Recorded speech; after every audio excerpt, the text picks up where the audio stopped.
Hi and welcome back to our blog.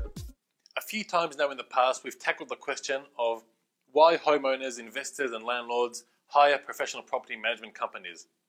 Danny here with 4.5, and today we're going to be looking at the question why homeowners don't hire professional property management companies. Now, there's a few things we're going to look at, 3 main points, and we're going to tackle it with the solution, so no one's going to be left hanging. So let's get into it.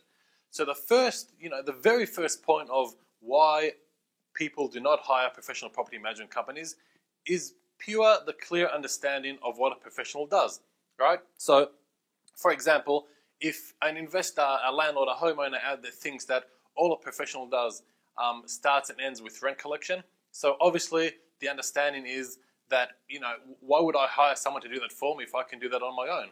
Clearly people would not even know 10% of what a professional does if all they think that it starts and ends with that rent collection. So it's explaining to people what a professional actually does, what you do on the day-to-day basis.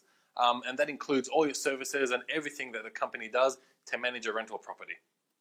The second one, money and income. Well, everyone wants a second income, and could be a great way to make money, property management. But what people don't understand is that when you are trying to make money out of property management and you don't exactly know what you're doing, not to say that it cannot be done successfully, but it is very risky. So what can start off as a great idea can very fast end up with a big financial burden, and you can actually end up losing a lot more money than what you started off with. So when it comes to money and income, explain to people that property management, when you hire a professional, it's tax deductible, and there's quite a few quite a few advantages to it. So again, explain to people why money and income, yes, it can be done successfully on your own, but why take that risk if you can hire a professional who does this every day? Now, number 3, hobby. We all have hobbies, we all love them, most of us need one, but do you really want to be doing property management as a hobby?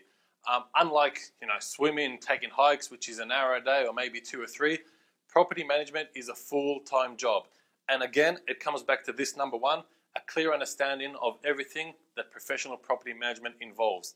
Now, what's the best way to tackle this? So when you are getting leads, when people find you on the internet, through your online media platform, through referrals, through whatnot, when your office phone is ringing, when your cell phone is ringing, picking up and not only doing the discovery of why the person called you and what they need, but when people naturally ask the question, how much do you cost?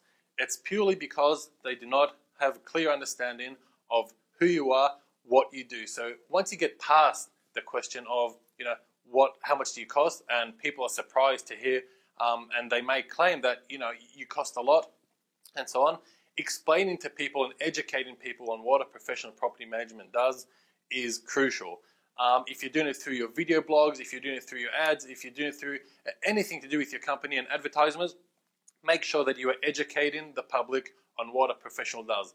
Only once people get the understanding of what a professional does and can understand the money and income and why we can't do this as a hobby, people will be much more settled in their mind on why they should be hiring a professional property manager. So again, Danny here with 4.5. If you have any questions about internet marketing for property management companies, please give us a call and we'll be right on it. Thanks.